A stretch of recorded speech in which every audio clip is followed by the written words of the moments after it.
Israel और भारत की दोस्ती अब एक नए दौर में एंटर हो चुकी है और इस चीज का कोई भी हमें सबूत नहीं चाहिए। मालदीव मसले में भारत को सपोर्ट करने के बाद इसराइल की तरफ से भारत को लेकर एक बहुत ही बड़ी गुड न्यूज आ रही है। आपको याद होगा 7 अक्टूबर के दिन जब हमास आतंकी संगठन ने इसराइल के अंदर जाकर हमले किए थे, वहाँ पर सिविलियंस को टारगेट किया था। उसके बाद से इसराइल की सरकार ने इसराइल के अंदर काम करने वाले फलस्तीनियंस के वर्क परमिट अचानक से कैंसिल कर दिए थे। आपकी जानकारी के लिए बता दूं कि इस समय इसराइल में कई सारे फलस्तीनियंस रहते हैं जो वहाँ पर अलग अलग इजरायली कंपनीज अलग अलग इसराइल के सेक्टर्स में जॉब करते हैं और इसराइल से पैसे कमाकर गाजा पट्टी और वेस्ट बैंक में अपनी फैमिली को भेजते हैं। हमास के आतंकी हमले के बाद इसराइल की बेंजामिन नेतन्याहू की सरकार ने इसराइल में काम करने वाले फलस्तीनियंस के वर्क परमिट को कैंसिल कर दिया था और ये घोषणा की थी कि अब वो भारत से वर्कर्स लाएंगे और भारत के लोगों को जॉब ऑफर करेंगे। इस घोषणा के बाद से भारत के लोग इंतजार कर रहे थे कि कब इसराइल की सरकार भारत के लोगों की रिक्रूटमेंट स्टार्ट करेगी, कब उनके लिए सैलरी पैकेज की घोषणा होगी ताकि वो जल्द से जल्द इसराइल में जॉब करने वहाँ पर जा पाएं। गुड न्यूज ये निकल कर आ रही है कि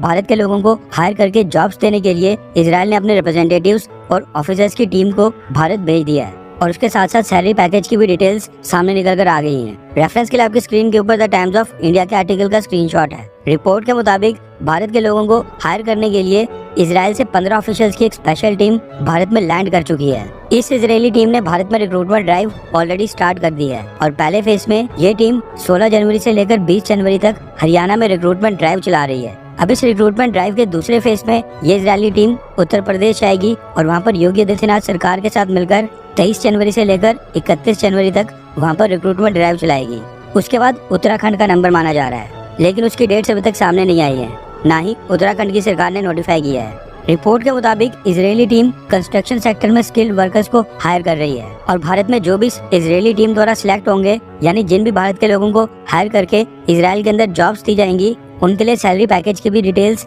पूरी तरह से सामने आ गई हैं। भारत के वर्कर्स को इसराइल में 1,37,000 रुपीज की मंथली सैलरी दी जाएगी, जबकि 16,500 रुपीज का मंथली बोनस अलग से दिया जाएगा। इसके अलावा भारत से जाने वाले वर्कर्स के लिए मेडिकल इंश्योरेंस, खाने पीने की व्यवस्था और अकोमोडेशन यानी वहाँ पर रहने की व्यवस्था वो भी उनको फ्री में दी जाएगी, जो कि उस कंपनी की जिम्मेदारी होगी जो भारत के वर्कर्स को हायर करेगी। कॉन्ट्रैक्ट के तहत भारत के वर्कर्स को स्टार्टिंग में 1 साल का वर्क परमिट और वीजा मिलेगा, जिसको बाद में 63 महीने यानी 5 साल तक एक्सटेंड किया जा सकेगा। इसके अलावा इसराइल से आए ऑफिशियल्स ने ये साफ तौर पर कहा है कि भारत से हायर किए जाने वाले वर्कर्स को कॉन्फ्लिक्ट जोन में बिल्कुल भी प्लेस नहीं किया जाएगा, यानी ऐसी जगह प्लेसमेंट होगी जहाँ पर हमले नहीं होते हैं और जो लोकेशन पूरी तरह से सेफ होगी। भारत से जाने वाले वर्कर्स की सेफ्टी की जिम्मेदारी इसराइल की सरकार की होगी। यही कारण है कि पिछले 2 दिन के अंदर ही भारत के 10,000 लोगों ने इसराइल के वर्क परमिट के लिए अप्लाई ऑलरेडी कर दिया है, जबकि रिक्रूटमेंट ड्राइव अभी पहले फेज में ही है। 48 घंटों के अंदर 10,000 एप्लीकेशंस दर्शाता है कि